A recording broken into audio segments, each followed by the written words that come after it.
නමෝ තස්ස භගවතු අරහතු සම්මා සම්බුද්දස්ස. ඒ භාග්‍යවත් වූ අරහත් වූ මහා කාරුණික වූ ලෝකානුකම්පාවෙන් යුතුවම මේ ලෝකයට සෙත සැලසීම පිණිස පහළ වුණ අපගේ බුදුරජාණන් වහන්සේට, අපගේ ශාස්තෘන් වහන්සේට ගෞරවාදර නමස්කාරය වේවා. සාදු සාදු සාදු. මාගේ ගුරු දේවෝත්තම පරම පූජනීය පින්වත් ලොකු ස්වාමීන් වහන්සේට ගෞරවාදර වන්දනාව වේවා. සාදු සාදු සාදු. ගරුතර මහා සංඝරත්නයන් අවසරයි. ශ්‍රද්ධාවන්ත වාසනාවන්ත පින්වතුනේ, අද දවසේ මේ උතුම් ධර්ම දේශනාවට දායකත්වයන් දරමින් ධර්ම දානමය පින්කම සිද්ධ කරන්නේ නොම්බර 146/4 තලකොටුව උද්‍යානය පොල්හේන්ගොඩ කොළඹ 5 යන ලිපිනේ පදිංචි පින්වත් ලක්ෂ්මන් කෑරගල මහතා විසින් විශේෂයෙන් තමන්ගේ නමින් මිය පරලොව ගිය පින්වත් කේ.ඩී. සයිමන් මාමාට සහ කේ.ඩී. සීලවතී පෙරේරා පුංචි අම්මාට පින්පෙත් අනුමෝදනා කරන අදහසිනුයි අද දවසේ මේ ධර්ම දානමය පින්කම සිදු කරනු ලබන්නේ. පින්වතුනේ, මේ ගෞතම බුද්ධ ශාසනයේ ශික්ෂාකාමී භික්ෂූන් අතර අග්‍ර වෙච්චි අපගේ රාහුල මහතෙරුන් වහන්සේගේ, රාහුල ස්වාමීන් වහන්සේගේ පැවිද්ද සිද්ධ වෙච්චි ආකාරය, ඊළඟට උන්වහන්සේ පූර්ව ජාතිවල පින්පුරාගෙන ආපු ආකාරය, මනා හික්මීමකින් යුතුව ගුණධර්ම දියුණු කරගත් ආකාරයේ අපි පසුගිය ධර්ම දේශනාවේදී, පසුගිය වැඩසටහනේදී ඉගෙන ගත්තා. සුඛාතේ සමන ඡායා, ශ්‍රමණයන් වහන්සේ ඔබ වහන්සේගේ සෙවණැල්ල පවා මට සැපයකි කියන අදහසින් ඒ වචනේ ප්‍රකාශ කරලා බුද්ධ ශාසනයට ආපු උත්තමයන් වහන්සේ. ඒ රාහුල ස්වාමීන් වහන්සේට දමනය වීම පිණිස බුදුරජාණන් වහන්සේ දහම් අවවාද කරපු හැටි අද දවසේ අපි ඉගෙන ගන්නේ. බුදුරජාණන් වහන්සේ ලස්සන ධර්මයක් වදාලා අපේ රාහුල ස්වාමීන් වහන්සේට, රාහුල ස්වාමීන් වහන්සේට මේ ධර්මයේ වදාරනකොට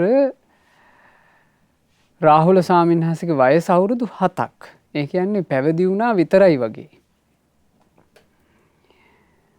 බුදුරජාණන් වහන්සේ විහාරයේ වැඩ ඉන්නකොට භාග්‍යතුන් වහන්සේගේ හිතේ හිතුවිල්ලක් උපන්න කියනවා. රාහුල ස්වාමීන් වහන්සේ අරඹයා, මේ රාහුල කියලා කියන්නේ තාම පොඩි කෙනෙක්, වයසින් මෝරලා නැහැ.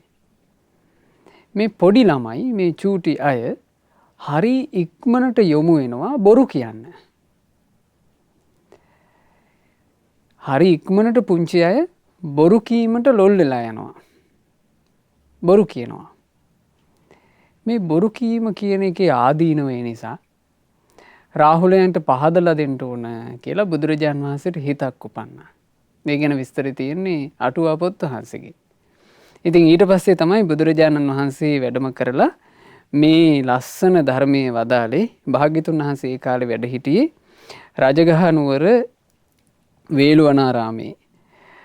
ওই දවස්වල රාහුල ස්වාමීන් වහන්සේ වැඩ වාසය කළේ අම්බලට්ටිකාවේ. බුදුරජාණන් වහන්සේ එදා සවස් කාලේ අපේ රාහුල ස්වාමීන් වහන්සේ වැඩ හිටපු අම්බලට්ටිකාවේ ඒ කුටියට වැඩම කළා. දැන් දුරදීම භාග්‍යතුන් වහන්සේ එනවා දැකපු රාහුල ස්වාමීන් වහන්සේ භාග්‍යතුන් වහන්සේ උදෙසා තමන්ගේ කුටියේ ආසනයක් පැනෙව්වා. ඊළඟට සිරිපා දෝවණය කරගන්නට දියබඳුනක් තිබ්බා. මේ ඔක්කොම කටයුතු සම්පාදනය කළා. බුදුරජාණන් වහන්සේ වැඩම කරලා පැනවූ ආසනයේ වැඩ ඉඳලා පාදෝවණය කරගෙන මෙන්න මෙහෙම රාහුල ස්වාමීන් වහන්සේගෙන් අහනවා, පින්වත් රාහුල, ඔබ මේ ස්වල්පයක් වූ ඉතිරි වී තිබෙන ජලයෙන් යුතු දියබඳුන දකින්නව නේද කියලා ඇහුවා. දැන් අර සිරිපාදෝමනය කරගන්නට පැම් භාජනයක් තිබ්බනේ. මේ පංච භාජනේ එකක්ම පුරවලා තිබුණා. හැබැයි භාග්‍යතුන් වහන්සේ පාදෝවනය කිරීමේදී ඒ භාජනයේ වතුර ගොඩක් ඉවත් වුණා. දැන් මේ භාජනයේ තියෙන වතුර චුට්ටයි. බුදුරජාණන් වහන්සේ අර හත් හැවිරිදි රාහුල තෙරුන් වහන්සේගෙන් අහනවා, රාහුලේ ඔබට පේනව නේද මේ දැන් භාජනයේ වතුර චුට්ටයි තියෙන්නේ කියලා. එහෙමයි ස්වාමීනි. පින්වත් රාහුල, ඕන් ඔය වගේමයි. කෙනෙක් දැන බොරු කියනවා නම්, දැන බොරු කියන්න ලැජ්ජාවක් නැත්තම් ඒ කෙනාගේ ශ්‍රමණ ධර්මයත් ඊටාම ස්වල්පයයි. ශ්‍රමණ ධර්මය කියලා කිව්වේ මොකද්ද? ගුණධර්ම දියුණු කරගන්න ජීවිතේ. ශ්‍රමණ කියලා කිව්වේ ගුණධර්ම දියුණු කරන්නට කැප වෙන කෙනාට. ගුණධර්ම දියුණු කර ගැනීමේ ආසාවෙන් යුක්තව මහත් වූ දේපල සම්පත්, මහත් වූ ඥාති පිරිවර අත්හැරලා ගුණධර්ම දියුණු කර ගැනීම උදෙසාම කැපවිච්ච ජීවිතේ ශ්‍රමණ ජීවිතේ. ඒ ශ්‍රමණ ජීවිතේ හරි ස්වල්පයක් බවට පත් වෙනවා කෙනෙක් දැන බොරු කියන්න ලැජ්ජා නැත්තම්. ඊනකට භාග්‍යතුන් වහන්සේ අර චුට්ටක් ඉතුරු වෙලා තිබුණ වතුර ටිකත් පැත්තකට ඉවත් කළා. ඉවත් කරලා අහනවා, රාහුල ඔබට දැන් මේ අර ස්වල්පයක් වූ වතුර ටිකත් පැත්තකට වීසි කරපු මේ දිය භාජනේ පේනව නේද? එහෙමයි ස්වාමීනි. රාහුලේ ඕන් ඔය වගේමයි. කෙනෙකුට දැන බොරු කියන්න ලැජ්ජාවක් නැත්තම් ඒ කෙනාගේ ශ්‍රමණ ධර්මය, ඒ කෙනාගේ ගුණධර්ම දියුණු කරගන්න ජීවිතේ පැත්තකට විසික් කළා. ඉවරයි ගුණධර්ම දියුණු කර ගැනීම. දැන බොරු කියන්න කෙනෙකුට ලැජ්ජාවක් නැත්තම් එයා ගුණධර්ම දියුණු කරගන්න ජීවිතේ, තමන්ගේ යහපත උදා කරගන්න ජීවිතේ පැත්තකට විසික් කළා. බලන්න මේ දැන බොරු කීමක තියෙන බරපතලකම. මේ ස්වාක්ඛාත වූ සම්බුද්ධ ශාසනයක මේවා අහනව ඇරෙන්න වර්තමාන ලෝකේ බලන්න. වර්තමාන ලෝක ගත්තාම අලුත් අවුරුද්දට අවුරුදු උත්සවවල හොඳම බොරුව තෝරනවා. හොඳම බොරුව තෝරනවා. තරගෙට බොරු කියනවා. ඉතින් මේ අවවාද හොඳට හිතට ගන්න. බාහිර ලෝකෙන් නම් පින්වතුනි අපිට අපේ ජීවිතේ යහපත උදා කරන දෙයක් ලේසියෙන් අහන්න ලැබෙන්නේ නැහැ. ඒගොල්ලන්ටම කරකැවිලා යන ලෝකික තමයි අපිට මේ කල්යාණ මිත්‍රයෝ නිසා මේ බණපද අහන්න ලැබෙන්නේ. ජීවිතේ ටික හරි ධර්මයට අනුව හැඩගස්ව ගන්න, අඩු ගානේ මේ අහන ධර්මයන් ගැන හිත හරි පහදව ගන්න. බුදුරජාණන් වහන්සේ ඊට පස්සේ අර දිය භාජනේ සම්පූර්ණයෙන්ම මුණින් අතට හැරෙව්වා. දැන් වතුර පොඩ්ඩක්වත් නැහැනේ. ඒක අනිත් පැත්ත හැරෙව්වා. හරවල රාහුල ස්වාමීන් වහන්සේගෙන් අහනවා, රාහුල දැන් ඔබට මේ මුණින් අතට නවපු දිය භාජනේ පේනව නේද? එහෙමයි ස්වාමීනි. පින්වත් රාහුල, ඕන් ඔය වගේමයි. කෙනෙකුට දැන බොරු කියන්ට ලැජ්ජාවක් නැත්තම් එයාගේ ශ්‍රමණ ජීවිතේ එයා මුණින් අතට හරව ගත්තා. ආයෙ මුකුත් පිරෙන්නේ. ශ්‍රමණ ජීවිතය තුල ගුණධර්ම පිරෙනවනේ. දැන බොරු කියනවා නම්, දැන බොරු කියන්න ලැජ්ජාවක් නැත්තම් එයා ඒ ගුණධර්ම පිරෙන ස්වභාවය අනිත් පැත්ත හරව ගත්තා. දැන් මුකුත් පිරෙන්නේ. භාජනයක් අනිත් පැත්ත හරවලා මොනවා පුරවන්න හැදුවත් ඒ භාජනේ පුරවන්න බෑ. ඒ වගේ දැන බොරු කීම කියන කරුණ මුල් කරගෙන ජීවිතේ සම්පූර්ණයෙන් කන පිට ගහනවා. ආයෙ මුකුත් යහපත් දෙයක් පිරෙන්නේ. ඊට පස්සේ භාග්‍යතුන් වහන්සේ ආයමත් වතාවක් අර මුණින් අතට හරවපු භාජනේ හරි පැත්තට හැරෙව්වා. හරවල කියනවා, රාහුල දැන් ඔබට පේනව නේද මේ උඩු අතට තියෙන භාජනේ සම්පූර්ණයෙන් හිස් කියලා. එහෙමයි ස්වාමීනි. රාහුලේ වුන් ඔය වගේමයි. යම් කෙනෙක් දැන බොරු කියන්න ලැජ්ජා නැද්ද? ඔහුගේ මේ ශ්‍රමණ ධර්මය, ඔහුගේ ජීවිතය, ඔහුගේ ගුණධර්ම වඩන ජීවිතේ සම්පූර්ණයෙන්ම හිස්. ආන් එහෙම තමයි ශාස්ත්‍රුන් වහන්සේ මේ හත්හැවරදී අපේ රාහුල ස්වාමීන් වහන්සේට ජීවිතයට අතිශයින්ම උපකාර කරන ගුණයක් ගැන වදාළේ. ඒ මොකද ජීවිතයට අතිශයින්ම උපකාර කරන ගුණය? අවංකකම, අවංක බව, වංචා නැති බව, දැන බොරු කීම පිණිස ලැජ්ජා ඇති බව. කෙනෙක් ගාව දැන බොරු කියන්ට ලැජ්ජාවක් නැත්තං ආන් ඒ කෙනාගේ ජීවිතේ සම්පූර්ණයෙන්ම හිස්. ඉතින් බුදුරජාණන් වහන්සේ රාහුල ස්වාමීන් වහන්සේට මේ ගැන ලස්සන උපමාවක් කියනවා. රාහුල, රජ කෙනෙකුට විශාලට වැඩිච්චි දල තියෙන, විශාල සිරුරක් තියෙන, හොඳ බල සම්පන්න මහා හස්ති රාජයෙක් හිටියා. දැන් රාහුල ස්වාමීන් වහන්සේට මෙව්වා හොඳට තේරෙනවනේ. ඇයි රජ පවුලේ හැදිච්ච කෙනා දැන් පැවිදි වුණා විතරයි. රාජකීය ඇත්තු මහා හස්තීන් දැකලා හුරුයි. ඉතින් කියනවා භාග්‍යවතුන් වහන්සේ රාහුලය මහා සුවිශාල දල තියෙන බල සම්පන්න හස්ති රාජයෙක් ඇතෙක් හිටියා රජෙකුට. ඉතින් ඕන් ඔය ඇත් රජා යුද්ධෙට යනවා. යුද්ධෙට ගිහිල්ලා මේ යුද්ධ භූමියේදී මේකා ඉදිරි පාවලිනුත් යුද්ධ කරනවා. පසු පාවලිනුත් යුද්ධ කරනවා. ඉදිරි කයෙන් මේ ඔළුව කොටස ඇතුළු ඉදිරි කයමුත් යුද්ධය කරනවා. පිටිපස්සේ කයනුත් යුද්ධ කරනවා. ඔළුවෙනුත් වැඩ කරනවා. දැන් බිත්ති එහෙම ඔළුවෙන් ගහලා කඩලා දානවා. ඊළඟට කන් වලිනුත් වැඩ කරනවා. දල දෙකනුත් අනිනවා. නගුටෙනුත් වැඩ කරනවා. ඒ වුණාට මේකා හොඬවැල හපාගෙන ඉන්නේ. හොඬවැල වකුටු කරලා අරගෙන ඒ හොඬවැල එළියට දාන්න නැතුව හොඬවැල රැකගෙන ඉන්නවා. එතකොට මේ ඇතා බලාගන්න ඇත්ගොව්වට මෙහෙම හිතනවා මේකා මහා විශාලයි තමයි. මේකා මහා බල සම්පන්නයි තමයි. බය නැතුව යුද්ධෙටත් යනවා තමයි. යුද්ධෙට ගිහිල්ලා මේ ඉදිරි පාදයෙන්, පසුපස පාදවලින්, ඉදිරි කයින්, පසුපස කයින්, හිසෙන්, ශරීරයේ දෙපැත්තෙන්, වල්ගෙන්, කන් වලින් මේ හැම එකකින්ම මේකා යුද්ධය කරනවත් තමයි. හැබැයි මේකා හොඬවැල රැකගෙන ඉන්නේ. මේකා හොඬවැල රැකගත්තා කියලා කියන්නේ මේකා තමන්ගේ ජීවිතයට ආදරේ. මූට ආදරේ එකෙක්. මූ රජුරුව වෙනුවෙන් ජීවිතේ පූජා කළේ නෑ. ඒ කිව්වේ මොකද්ද? ජීවිතේ අතහැරියේ නෑ. ඌට ආදරේ.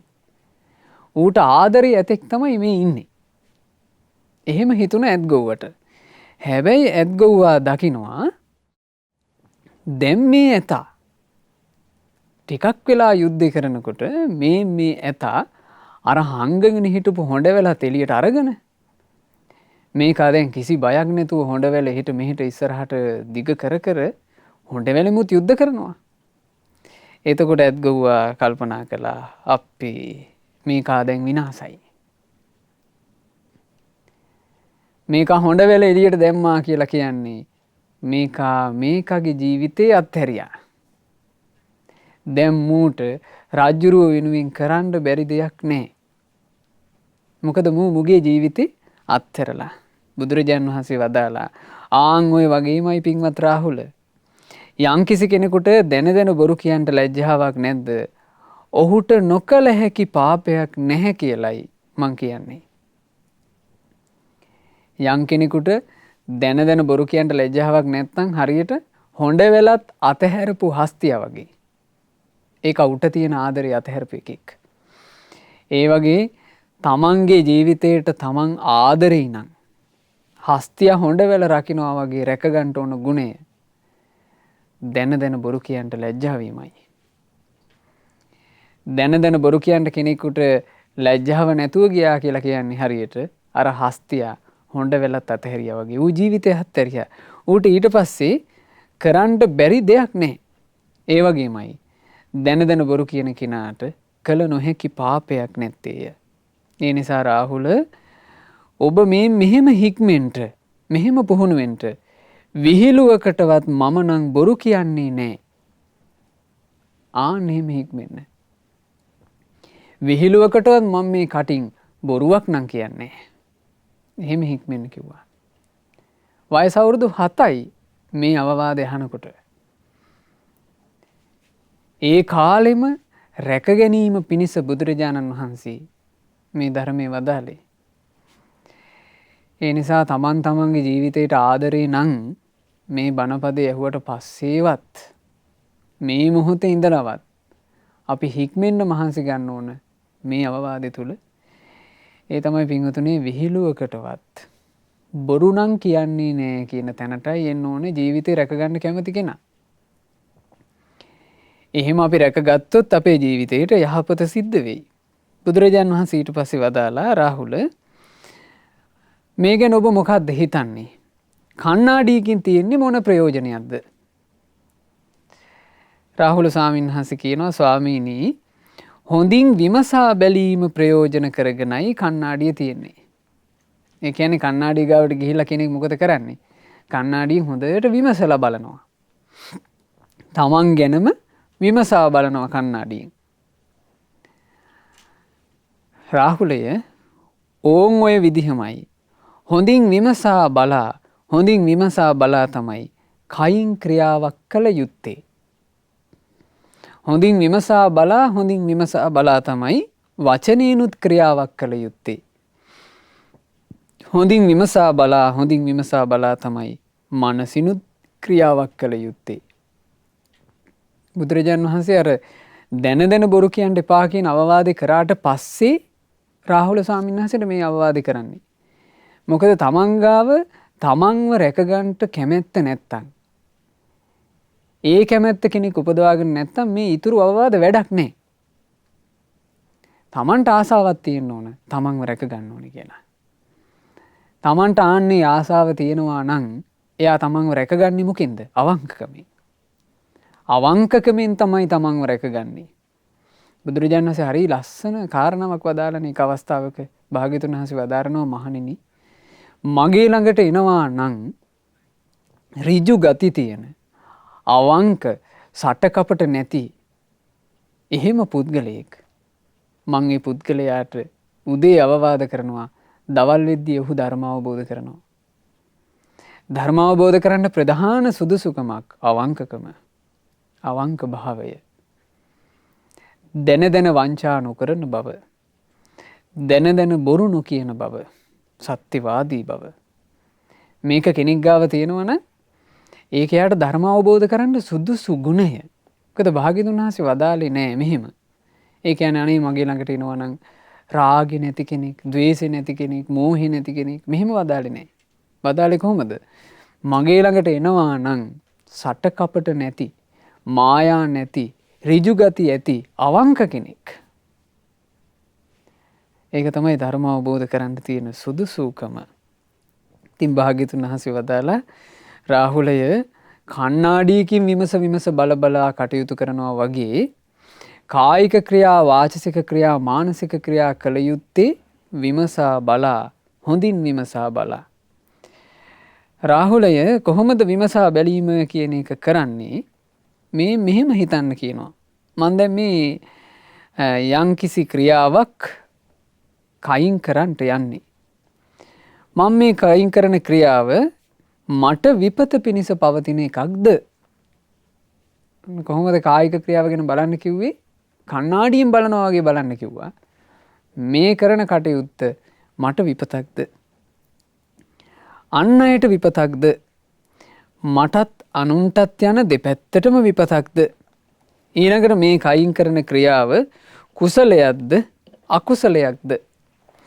මේ කයින් කරන ක්‍රියාවෙන් සැපක් උපදීද දුකක් උපදීද? මේ මෙහෙම හොඳට කල්පනා කරලා බලන්න කියනවා. කයින් ක්‍රියාවක් කරන්න කලින්. එතකොට තේරෙනවා නම් ඔබට මම මේ කයින් කරන ක්‍රියාව මටත් විපතක් අනුන්ටත් විපතක් දෙපාර්ශ්වයටම විපතක්, මේ කායික ක්‍රියාවෙන් දුක් උපද්දන්නේ, දුක් විපාක තියන්නේ කියලා. එතකොට පින්වත් රාහුල ඔබ කයින් මෙබඳු වූ ක්‍රියාවක් කිසිසේත්ම නොකළ යුත්තේය. හොඳට විමසලා බලලා තේරෙනවා නම් මේ කායික ක්‍රියාව හොඳ එකක් නෙමෙයි කියලා. ඒ කායික ක්‍රියාව කිසිසේත්ම කරන්න එපා කිව්වා. ඊළඟට බුදුරජාණන් වහන්සේ වදාලා වචනය ගැනත් එහෙම විමසලා බලන්න කියනවා. වචන කතා කරන්න කලින් එහෙම විමසලා බලද්දී තේරෙනවා නම් මේ මං කතා කරන වචන මම මේ කතා කරන්න ලැහැත් තියෙන වචන විපත පිණිස පවතින එකක් කියලා. ඒ බඳු වචන කතා කරන්න එපා. ඊළඟට බුදුරජාණන් වහන්සේ වදාලා රාහුල ඔබ මේ කයින් ක්‍රියාවක් කරද්දී විතරක් නෙමෙයි. මේ කරන්න පෙර විතරක් නෙමෙයි. කයින් ක්‍රියාවක් කර කර ඉද්දිත් ඔබ විමසලා බලන්න ඕන. අර විදිහටම විමසලා බලන්න ඕන. ඒ විමසලා බලද්දී තේරෙනවා නම් ඒක අයහපත් දෙයක් කියලා. ඒ අයහපත් දේ වහාම නවත්තන්න කියනවා. ඒක කරන්න එපා ඉතින් එහාට. එතකොට කායික ක්‍රියාවක් කරන්න පෙරත් විමසන්න ඕන. කරද්දීත් විමසන්න ඕන. කෙරුවාට පස්සේ ආපහු හැරිලා විමසලා බලන්න ඕන. විමසලා බලලා දැඩි අදිෂ්ඨානයකට එන්න ඕන. මං යලි මෙබඳු ක්‍රියා කරන්නේ කියලා බුදුරජාණන් වහන්සේ වදාලා දැන් භික්ෂුන් වහන්සේලාගේ ඇසුරේනේ රාහුල ස්වාමීන් වහන්සේ ඉන්නේ වැඩිහිටි ස්වාමීන් වහන්සේලා ඇසුරේනේ. භාග්‍යතුන් වහන්සේ වදාලා රාහුලේ බැරි වෙලාවත් කායික ක්‍රියාවක් කරනකොට ඒ කරපු කායික ක්‍රියාව කළාට පස්සේ තේරෙනවා නම් මං කරේ නරක දෙයක් කියලා. ඒ වගේ වෙලාවක ඔබ ශාස්ත්‍රුන් වහන්සේට හෝ නුවණැති සබ්‍රහ්මචාරින් වහන්සේලාට හෝ ඒක කියන්න. අනේ ස්වාමීනි මගෙන් මෙහෙම වැරැද්දක් වුණා. මං ඒක වැරැද්දක් විදිහටම පිළිගන්නවා. මං ආයෙමත් වතාවක් මේ වගේ දෙයක් වෙන්න තියන්නේ නෑ කියලා. මතු මත්තෙහි එවැනි දෙයක් නොවීම පිණිස සංවර වෙන්න. ඔන්නෝම තමයි කය කියන එක රැකගන්නට බුදුරජාණන් වහන්සේ අවවාද කළේ.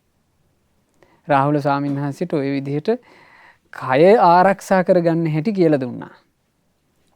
දැන් බලන්න මේ අවුරුදු 7ක වයසේ ඉන්න ස්වාමීන් වහන්සේ නමකට බුදුරජාණන් වහන්සේ මේ ජීවිතේ රැකගන්නට මේ අවවාද කරන්නේ.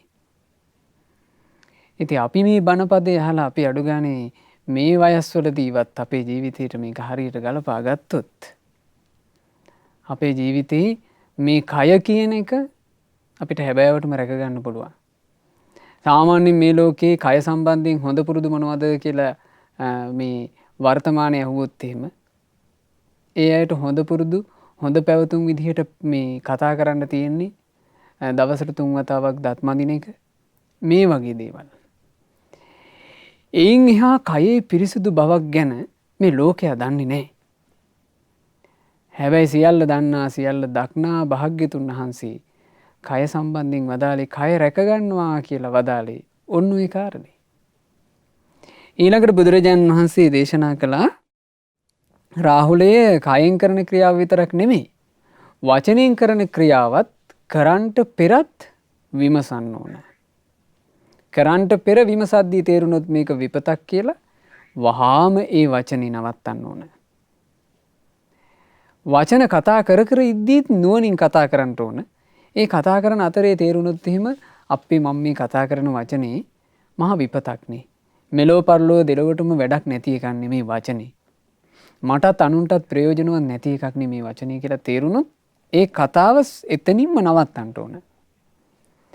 කෙරුවට පස්සේ වචන කතා කරලා ඉවරුණාට පස්සේ යම් වචනයක් පිට වුණාට පස්සේ ආයෙ හැරිලා බලලා හිතන්න ඕන. මම මේ කතා කරපු වචන කොයි වගේවද කියලා. එහෙම හිතනකොටත් තේරෙනවා නම් අපේ මම මේ කතා කරලා තියෙන වචනේ හරි නරකයි නොවේ. අකුසල් නොවේ කියලා. එතකොට මොකද්ද කළ යුත්තේ? බුදුරජාණන් වහන්සේ වදාලා රාහුලය නුවණැති සබ්‍රහ්මචාරීන් වහන්සේ නමකට එහෙම නැත්නම් ශාස්ත්‍රූන් වහන්සේට කියලා ආයති සංවරයට එන්න. මං ආයමත් වතාවක් මේ බඳු වැරද්දක් කරන්නේ නැහැ කියලා.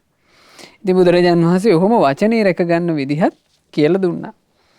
ඊළඟට රාහුල ස්වාමීන් වහන්සේට වදාරනවා රාහුල ඔබ යම් කිසි ක්‍රියාවක් මනසින් කරන්නට කැමති නම් ඒ කියන්නේ මනසින් ක්‍රියාවක් කරනවා කියන්නේ මොකද්ද?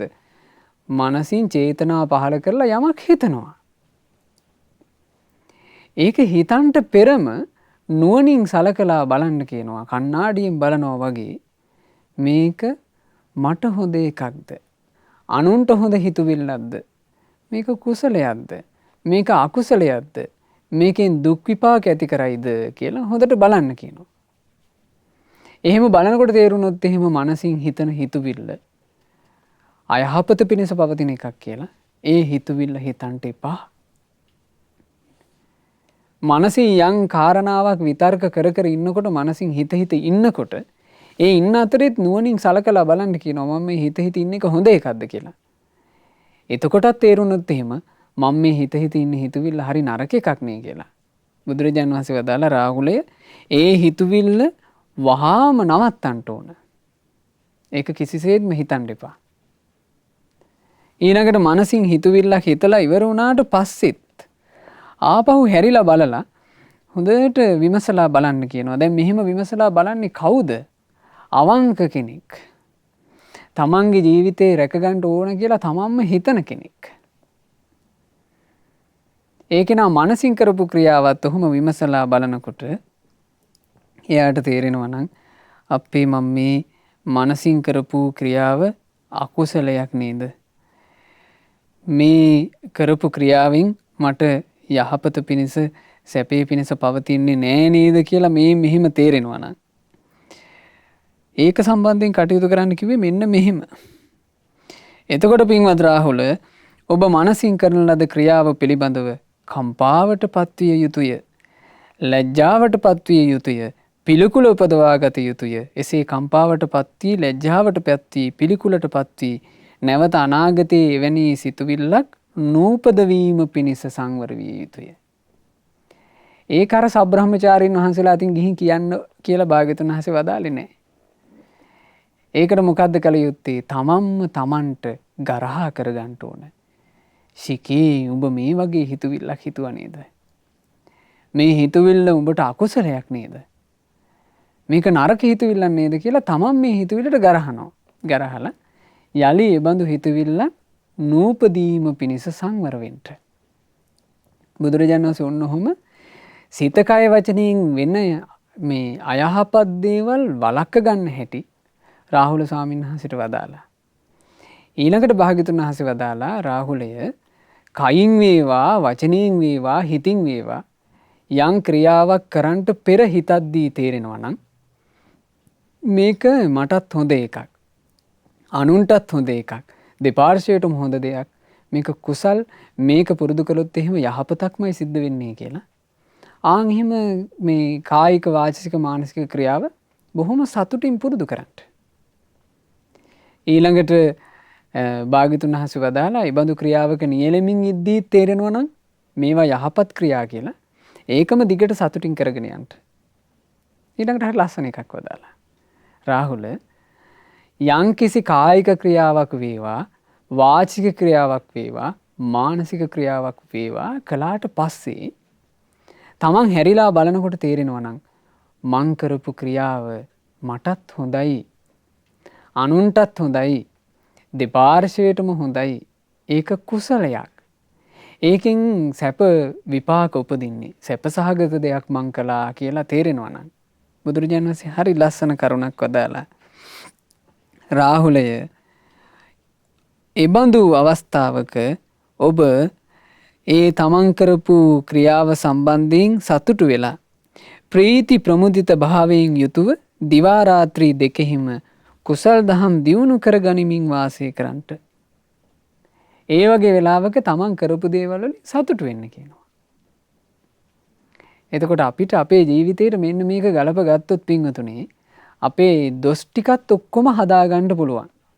ඊළඟට අපේ යහපතින් අපිට සතුටු වෙන්නත් පුළුවන්. ජීවිතේ දියුණු කරගන්න කැමති අයට ලස්සන උපදේශයක්. රාහුල ස්වාමීන් වහන්සේ සම්බුද්ධ ශාසනයට ආවේ ජීවිතේ දියුණු කරගන්න කැමති කෙනෙක් විදිහට. අවුරුදු 7 දී නිසා මේ වගේ ලස්සන අවවාදයක් ඇහුවා. විහිළුවකටවත් බොරු කියන්න එපා කියන අවවාදය ඇහුවා. ඒකේ හික්මුණා.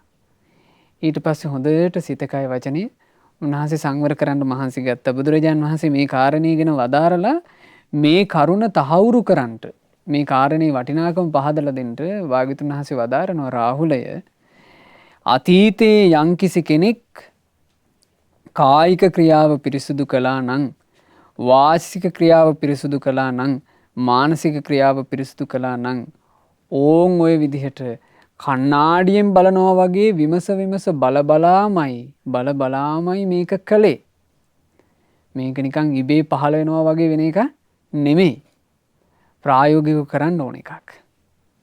අතීතයේත් සිත කය වචනේ සංවර කළේ කණ්ණාඩියෙන් බලනවා වගේ හොඳට බලලා. වර්තමානයේ වුණත් රාහුලය සිත කය වචනේ සංවර කරන්න තියෙන්නේ කණ්ණාඩියකින් විමසලා බලනවා වගේ තමන්ගේ කායික වාචසික මානසික ක්‍රියාව ගැන විමසලා බලලමයි. අනාගතයේ වුණත් රාහුලය යමෙක් සිත කය වචනේ සංවර කරනවා නම් සංවර කරන්න තියෙන්නේ මේ පිළිවෙලටමයි. ඒ නිසා රාහුල ඔබ මේ මෙහෙමත් හික්මෙන්ට. ඒ කොහොමද හික්මෙන්න කියන්නේ? විමසා බල බලාම කයින් කරන ක්‍රියාව පිරිසිදු කරගන්නවා. විමසා බල බලාම මම වචනයෙන් කරන ක්‍රියාවත් පිරිසිදු කරගන්නවා. විමසා බල බලාම මම මනසින් කරන ක්‍රියාවත් පිරිසිදු කරගන්නවා කියලා හික්මෙන්ට. එතකොට හික්මීම පිණිස අවවාද දෙකක් බුදුරජාණන් වහන්සේ වදාලා. එකක් තමයි විහිළුවකටවත් බොරු නොකියන්නෙමි කියලා හික්මෙන්න කිව්වා රාහුල ස්වාමීන් වහන්සේට. ඊළඟට 7 හැවිරිදි රාහුල ස්වාමීන් වහන්සේට බුදුරජාණන් වහන්සේ වදාලා රාහුලය විමසා බල බලාම සිත කය වචනයෙන් කරන ක්‍රියාවන් පිරිසිදු කරගන්නවා කියලත් හික්මෙන්න කිව්වා. ඉතින් හරි සතුටින් අනුමෝදන් වුණා. අපේ රාහුල ස්වාමීන් වහන්සේ හරිම සතුටින් මේ දේශනාව අනුමෝදන් වෙලා ඒ විදිහට ජීවිතය ගත කරන්නට මහන්සි ගත්තා. ওই දේශනාව මජ්ක්‍ධිම නිකායේ අන්තර්ගත වෙන්නේ අම්බලට්ටිකා රාහුලෝ වාද සූත්‍රය. අම්බලට්ටිකාවේදී රාහුල තෙරුන් වහන්සේට භාග්‍යතුන් වහන්සේ වදාළ ධර්මය. ඉතින් මේ ධර්මයෙන් උන්වහන්සේ ජීවිතේ ගොඩාක් සාර්ථක කරගත්තා. දියුණු කරගත්තා. අවුරුදු 7 දී ওই ධර්මය ඇහුවට පස්සේ භාග්‍යතුන් වහන්සේ ආයෙමත් රාහුල ස්වාමීන් වහන්සේ මුල් කරලා විශේෂයෙන් ධර්මයක් වදාළේ උන්වහන්සේට වයස අවුරුදු 18 දී. රාහුල ස්වාමීන් වහන්සේට වයස අවුරුදු 18 දී බුදුරජාණන් වහන්සේ තවත් ලස්සන ධර්මයක් වදාලා. ඒ ධර්මයට අන්තර්ගත වෙනවා පින්වතුනේ මජ්ක්‍ධිම නිකායේ දෙවෙනි පොත් වහන්සේ තුලම මහා රාහුලෝ වාද නමින්. ඉතින් අද දවසේ මේ ධර්ම දේශනාවේදී අපිට ඒ සියලු සූත්‍ර ධර්මයන් ඔබට කියලා දෙන්න කාලයක් නැහැ. මේ අම්බලට්ටිකා රාහුලෝ වාද සූත්‍රය ජීවිතයට ගොඩාක් වටින නිසායි මම මේ කාරණේ ඔබට ඉස්මතු කරලා මේ විදිහට පැහැදිලි කළේ. මහා රාහුල වාද සූත්‍රයේදී බුදුරජාන් වහන්සේ රාහුල ස්වාමීන් වහන්සේට පංච උපාදානස්කන්ධේ විදර්ශනා කරන හැටි කියලා දුන්නා. රූප වේදනා සංඥා සංස්කාර විඥාන කියන මේ පංච උපාදානස්කන්ධේ විදර්ශනා කරන හැටි කියලා දුන්නා. ඊළඟට ධාතු මනසිකාර භාවනාව කරන හැටි රාහුල ස්වාමීන් වහන්සේට කියලා දුන්නා. ඊළඟට භාග්‍යතුන් වහන්සේ ලස්සන අවවාද ටිකක් කළා මේ මහා රාහුල වාද සූත්‍රයේදී. පින්වත් රාහුල ඔබ හොඳට මෛත්‍රී භාවනාව වඩන්ට. මෛත්‍රී භාවනාව වඩද්දී ඔබේ සිතේ යම් තරහක් තියෙනවා නම් ඒ තරහ ප්‍රහාණය වෙනවා. මෛත්‍රී භාවනාව වඩන්ට. ඊළඟට බුදුරජාණන් වහන්සේ වදාලා රාහුලය ඔබ කරුණා භාවනාවත් වඩන්ට. කරුණා භාවනාව වඩනකොට රාහුල ඔබේ හිතේ යම් හිංසාකාරී අදහස් තියෙනවා නම් ඒ හිංසාකාරී අදහස් ඔක්කොම ප්‍රහාණය වෙලා යනවා. ඊළඟට රාහුල ඔබ මුදිතා භාවනාවත් වඩන්ට. මුදිතා භාවනාව කියලා කිව්වේ අන් අයගේ දියුණුව පැතීම. අන් අයගේ දියුණුව පතන මේ මුදිතා භාවනාවත් ඔබ වඩන්ට. මුදිතා භාවනාව වඩනකොට රාහුලය ඔබ තුල යම් අරතියක් තියෙනවා නම් ඒ අරතිය සම්පූර්ණයෙන්ම ප්‍රහාණය වෙනවා. බලන්න කොච්චර ලස්සනද කියලා මේ ධර්මය.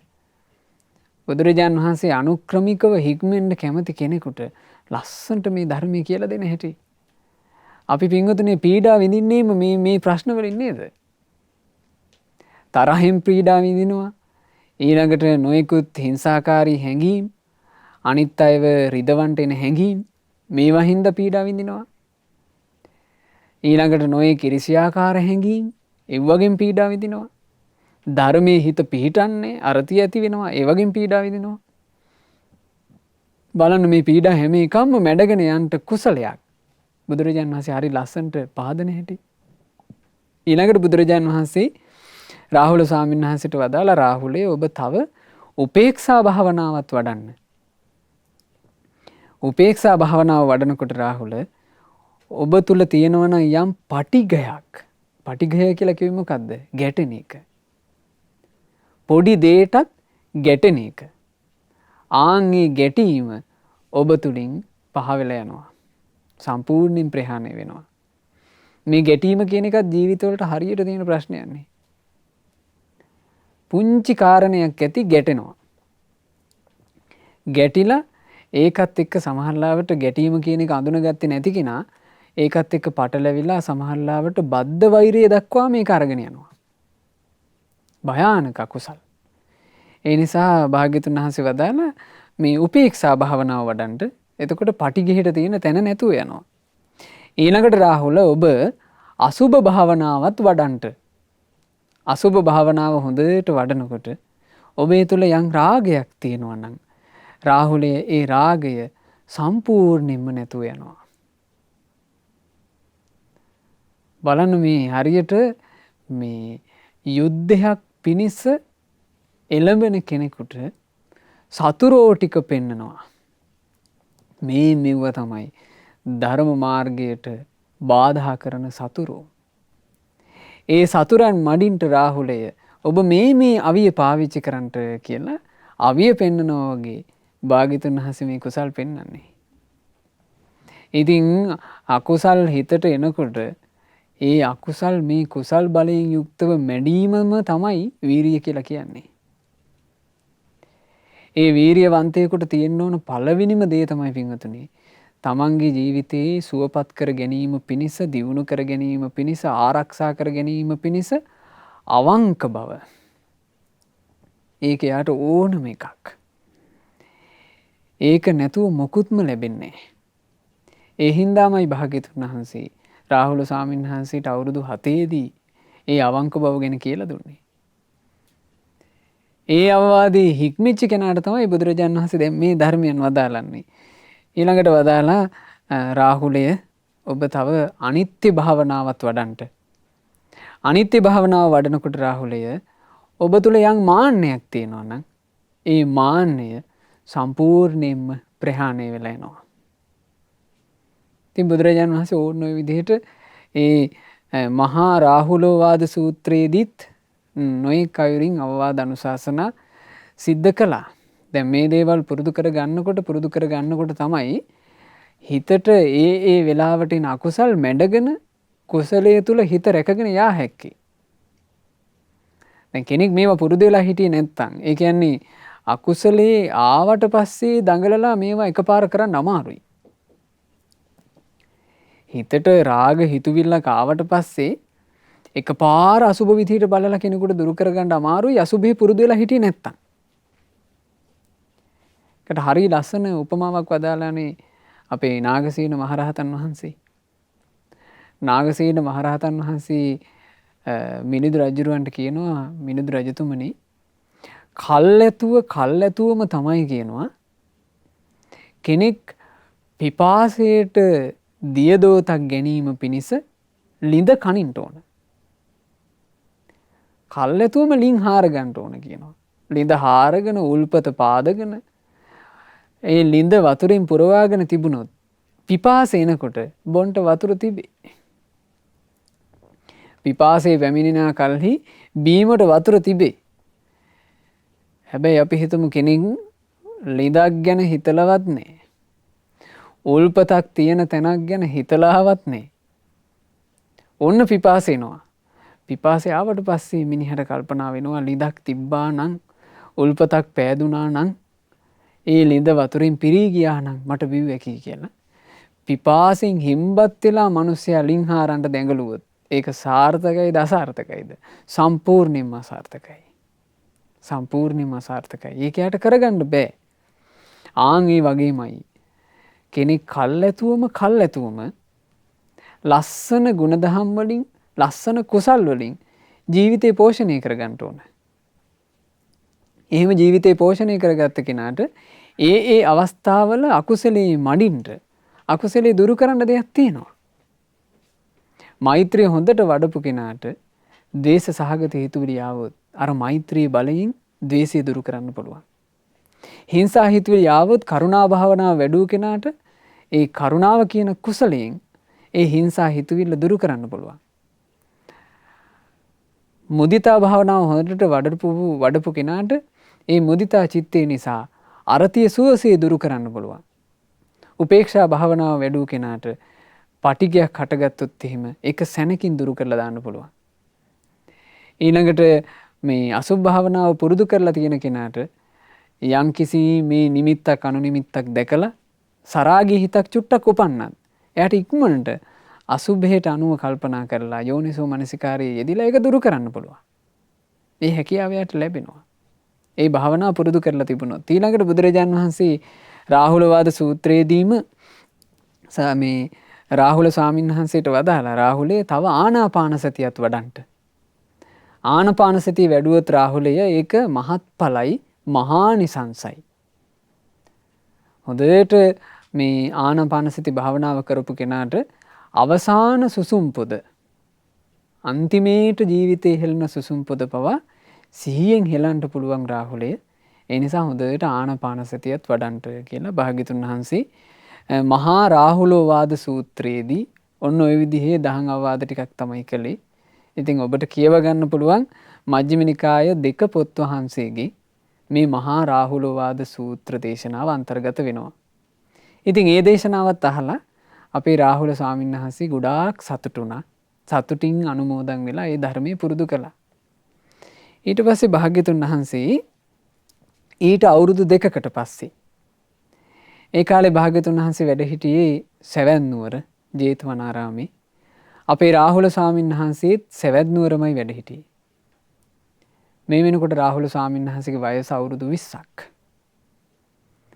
බුදුරජාණන් වහන්සේ එදා ගන්ධ කුටියේ වැඩ ඉඳී රාහුල ස්වාමීන් වහන්සේගේ හිත තමන් වහන්සේගේ හිතින් පිරිසිඳ බැලුවා.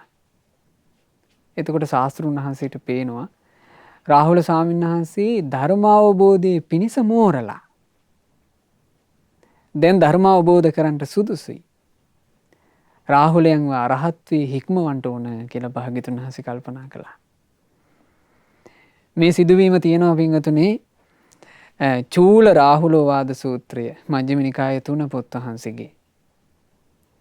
ඉතින් භාග්‍යතුන් වහන්සේ මේ රාහුල ස්වාමීන් වහන්සේ වැඩ හිටපු තැනට වැඩම කරලා රාහුල ස්වාමීන් වහන්සේට කියනවා පින්වත් රාහුලය අපි අන්දවණයට වඩිමු.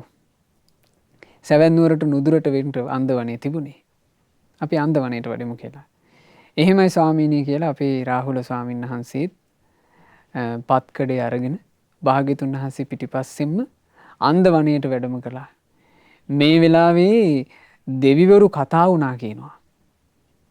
දෙවිවරු කතා වුණා කියනවා අද අපගේ භාග්‍යතුන් වහන්සේ රාහුලයන් වහන්සේව උතුම් වූ අරහත් මේ හික්මනවා. අද රාහුලයන් වහන්සේට සියලු කෙලෙස් නැසීම පිණිස භාග්‍යතුන් වහන්සේ දහම් දෙසනවා. අපිත් යමු බණහන්ට කියලා දෙවිවරු මේ අන්ද වනේ ඒකරාශී වුණා කියනවා බණහන්ට. ඒ කාලේ කොච්චර ලස්සනයිද? මේ පින්වන්තයන්ගේ ජීවිත තිබුණ කාලේ කොච්චර සුන්දරයිද නේ? දෙවිවරු අන්ද වනේ ඒකරාශී වෙලා දැන් දෙවිවරු ආසාවෙ ඉන්නවා රාහුල ස්වාමීන් වහන්සේට භාග්‍යතුන් වහන්සේ දේශනා කරන බණපදය අහන්න. බුදුරජාණන් වහන්සේ රාහුල ස්වාමීන් වහන්සේට එදා අන්දවණයට වැඩම කරාට පස්සේ ආයතන 6 විදර්ශනා කරන හැටි බොහෝම ලස්සනට වදාලා. ඉතින් මේ වදාරපු ක්‍රමයට අනුවමයි පින්වතුනි, ඒ කියන්නේ ආයතන 6 විදර්ශනා කරන ක්‍රමය භාග්‍යතුන් වහන්සේ යම් විදිහකට රාහුල ස්වාමීන් වහන්සේට වදාලාද ආන්නේ පිළිවෙලටමයි අපේ ගුරු දේවෝත්තම පින්වත් ලොකු ස්වාමීන් වහන්සේ අපිට අනිත්‍ය ආයතන භාවනාව කරන්නට උගන්වලා තියෙන්නේ. ඉතින් ඔබ ඒක කියව ගන්න මේ දේශනාව මජ්ක්‍ධිම නිකාය 3 පොත් වහන්සේගේ අන්තර්ගත වෙනවා උපරිපන්නාසකේ චූල රාහුලවාද සූත්‍රය. මේ චූල රාහුලවාද සූත්‍රය දේශනා කරලා අවසන් වෙනකොට අපේ රාහුල මහතෙරුන් වහන්සේ අවුරුදු 20 වයසේ වෙනකොට වැඩ වාසය කළේ. ඉතින් උන්වහන්සේ අන්දවණේදී සියලුම කෙලෙස් නැසලා රහතන් වහන්සේ නම බවට පත් වුණා. රාහුල මහරහතන් වහන්සේ ඒ උතුම් ධර්මය අහලා රාහුලයන් වහන්සේ මහරහතන් වහන්සේ බවට පත් වෙනකොට ඒ ධර්මයේ ආසාවෙන් අහගෙන හිටපු අර දෙවිවරුන්ගෙන් දහස් ගාණක් දහම් මැස පහල කරගෙන සෝතාපන්න ශ්‍රාවකයෝ බවට පත් වුණා. හරි ආශ්චර්යයි පින්වන්තයන්ගේ ජීවිත. ඉතින් ওই විදිහට තමයි සංසාර ගමනේ මේ බෝසත් පුතෙක් වෙන්න පෙරම් පුරාගෙන ඇවිල්ලා. පදුමුත්තර බුද්ධ ශාසනයේ කාලේ පටවින්දර කියලා නාරජෙක්. ඒ නාරජ්ජුරුවන්ට හිතක් උපන්න අනේ මටත් සම්බුදු බවට පත් වෙන බෝසතන් වහන්සේ නමකගේ පුතෙක් වෙන්න ඇතිනම්. ඒ පුතු බවට පත් වෙලා ඒ සම්බුදුරජාන් වහන්සේගේම බණපද අහලා අනේ මටත් සියලු කෙලෙස් නසන්ට ඇතිනම් කියලා. මීට කල්ප ලක්ෂයකට පෙර පැතු පැතුම ඕන්න ඔය විදිහට චූල රාහුලවාද සූත්‍ර දේශනාවෙන් සඵල වුණා. අපේ රාහුලයන් වහන්සේ උතුම් මහරහතන් වහන්සේ නම බවට පත් වුණා. ඒ උතුම් රාහුල මහරහතන් වහන්සේට අපගේ නමස්කාරය වේවා. සාදු සාදු සාදු. රාහුල මහරහතන් වහන්සේ ඇතුළු උතුම් රහතන් වහන්සේලා යම් අමා නිවනක නිවී සැනසුණාද අපටත් ඒ අමා මහ නිවනේ සැනසෙන්ට වාසනාව ලැබෙත්වා. සාදු සාදු සාදු. රැස් කළා වූ සියලු පුණ්‍ය ධර්මයෝ සක්දෙව් රජුන් ප්‍රධාන සදෙව්ලෝක වාසී සියලු දෙවිවරු අපගේ ඉෂ්ඨකාමී හිතකාමී සියලු දෙවිවරු සාදරයෙන් සතුටු සිතින් පහන් සිතින් අනුමෝදන් වෙත්වා. පින් අනුමෝදන් වන සියලු දෙවියෝ දිව්‍ය සැපයෙන් වැඩෙත්වා. ශ්‍රද්ධා සීලාදීන්ද වැඩෙත්වා. දෙවියන්ගේ රැකවරණ අපට දෙවියෝනු වඩුවම සලසත්වා. දෙවියෝද සසර දුකින් අත මිදෙත්වා. සාදු සාදු සාදු. රැස් කළා වූ සියලු පුණ්‍ය ධර්මයන් අපගේ ගුරු දේවෝත්තම කල්යාණ මිත්‍ර පරම පූජනීය පින්වත් ලොකු ස්වාමීන් වහන්සේට අනුමෝදන්ව පින්වත් ලොකු ස්වාමීන් වහන්සේ නිදුක්ව නිරෝගීව දීර්ඝායුෂ ලබත්වා. මේ ගෞතම බුදු සසුන තුළම උතුම් වූ චතුරාර්ය සත්‍ය ධර්මය පරිපූර්ණ වශයෙන්ම අවබෝධ කරගන්නට වාසනාව ලැබෙත්වා. සාදු සාදු සාදු. රැස් කරගන්නට යෙදුනා වූ මේ සියලුම පුණ්‍ය ධර්මයන් අද දවසේ මේ උතුම් ධර්ම දානමය පින්කම සිදු කරන ඒ පින්වත් ලක්ෂ්මන් කෑරගල මහත්මයාගේ නමින් මිය පරලෝ යන්ට යෙදුනා වූ කේ.ඩී. සයිමන් මාමාට සහ කේ.ඩී. සීලවතී පෙරේරා පුංචි අම්මා ඇතුළු අනන්ත සසර පුරාවට මිය පරලෝ යන්ට යෙදුණු සියලු ඥාතීන්ට පින් අනුමෝදන්ව ඥාතීන්ගේ පරලෝ ජීවිතේ ඒකාන්ත වශයෙන් සැපේටම පත්වෙත්වා කියන අදහසින් ඥාතීන්ට පින්පෙත් අනුමෝදනා කරන්න. අද ධර්ම දානමය පින්කම සිදු කරන්නේ නොම්බර 146න් 4 තලකොටුව උද්‍යානයේ පොල්හේන් ගොඩ කොළඹ 5 යන ලිපිනේ පදිංචි පින්වත් ලක්ෂ්මන් කෑරගල මහත්මයා විසින් එතුමා ඇතුළු පවුලේ සියලු දෙනාට මේ සියලු පුණ්‍ය ධර්මය අනුමෝදන් වෙත්වා. නිරතුරුව කල්යාණ මිත්‍ර ඇසුර ලැබීම පිණිසත් සුවසේම ධර්ම අවබෝධ කිරීම පිණිසත් මේ සියලු පින් හේතු වාසනා වෙත්වා. ශ්‍රද්ධා මාසික ධර්ම දාන සමාජිකාවන්ටත් ශ්‍රද්ධාකාරී මණ්ඩලයේ සියලු දෙනාටත් සුපින්නත් ඔබ සෑම සියලු දෙනාටත් මේ සියලු පුණ්‍ය ධර්මයන්ගේ අනන්ත පුණ්‍ය ආශිර්වාදීන් තෙරුවනේ ආශිර්වාදීන් දෙවියන්ගේ රැකවරණයෙන් සියලු යහපත සැලසේවා. සුවසේ ගුණ දහම් දියුණු කරගන්නට සුවසේම පින් කරගන්නට ඔබට අවකාශ සැලසේවා. ඒ වගේම පින්වතුන්ලා කරන කියන රැකී ආරක්ෂා ආදියත් දරුවන්ගේ අධ්‍යාපන කටයුතු ආදියත් මේ ආදී යහපත් වූ සියල්ල ਸਰව ප්‍රකාරයෙන් සඵල වේවා. මේ ගෞතම ශාසනය තුල ඔබ හැම දිනාට සුවසේම චතුරාර්ය සත්‍ය ධර්මය අවබෝධ කරගන්නට වාසනාව ලැබෙත්වා කියලා අපි සෙත් ප්‍රාර්ථනා කරනවා. හැම දිනාටම තිරුවන් සරණයි. නමෝ බුද්ධාය. මෙවැනි වටිනා ධර්ම දේශනා ශ්‍රවණය කිරීමට ශ්‍රද්ධා ඩේලි YouTube චැනලය සබ්ස්ක්‍රයිබ් කරන්න.